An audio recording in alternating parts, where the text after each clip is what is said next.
భారతదేశంలో ఉన్న ఈ రామాలయంలో హనుమంతుడు లేడు. ఒకే రాయిపై సీతారామలక్ష్మణులు వెలసారు. ఇంకా వెన్నెల్లో జరిగే కళ్యాణం వెనుక ఒక రహస్యం ఉంది. ఆ రహస్యం ఏమిటో తెలుసుకోవాలంటే ఈ వీడియో పూర్తిగా చూడాలి. సీతారామలక్ష్మణులు, హనుమంతుడు లేని రాముడి ఆలయం, పండువెన్నెల్లో జరిగే దివ్య కళ్యాణం. ఇది కేవలం దేవాలయం కాదు, చరిత్ర, శిల్పకళ, భక్తి, సంస్కృతి కలిసిన దివ్యక్షేత్రం. ఒంటిమిట్ట కోదండ రామాలయం. గోపురాలు, విశాలమైన రంగమంటపం, అద్భుత శిల్పకళా వైభవం. ఈ ఆలయంలో ప్రధాన విశేషం ఏమిటంటే ఒకే శిలపై చెక్కబడిన సీత, రామ, లక్ష్మణుల మూల విగ్రహాలు. ఇలాంటి దివ్య రూపదర్శనం భారతదేశంలో అరుదుగా మాత్రమే కనిపిస్తుంది. శ్రీరాముడు ఈ ప్రాంతంలో సంచరించాడని స్థలపురాణం చెబుతుంది. ఒకరోజు సీతమ్మకు దప్పిక వేసింది.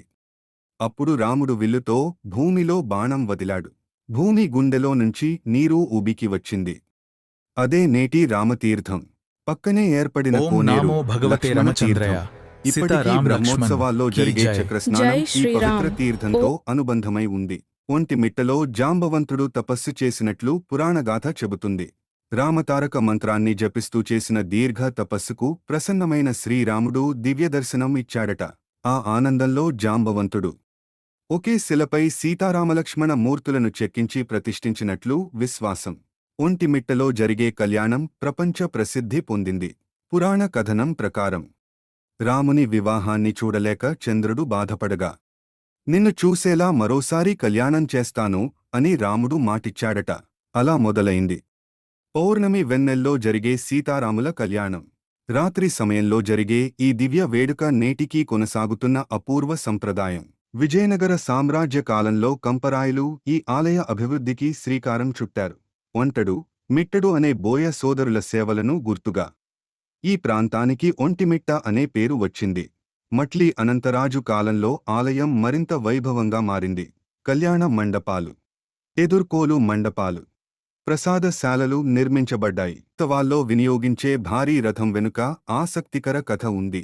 రథాన్ని నిర్మించిన శిల్పులు మేము నిర్మించిన రథంపై మేము ఉండాలి అని కోరారు.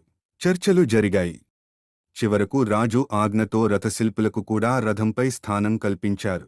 భక్తి మాత్రమే కాదు, శిల్పుల గౌరవాన్ని నిలబెట్టిన చరిత్ర ఇది.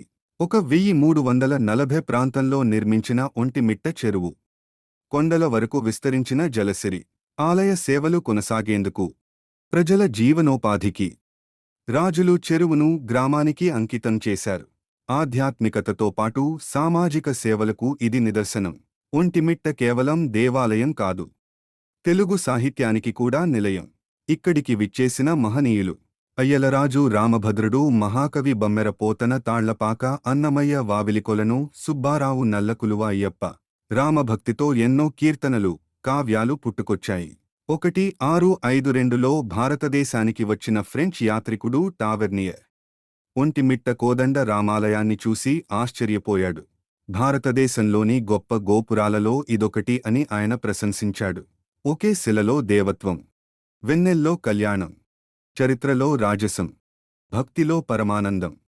ఇది కేవలం ఆలయం కాదు, భక్తి జీవించే స్థలం, చరిత్ర మాట్లాడే క్షేత్రం, రామనామం మార్మోగే పవిత్ర ధామం. అదే ఒంటిమిట్ట శ్రీ కోదండ రామస్వామి ఆలయం. జై శ్రీరామ్. ఈ వీడియో నచ్చితే లైక్, షేర్, సబ్స్క్రైబ్ చేయండి.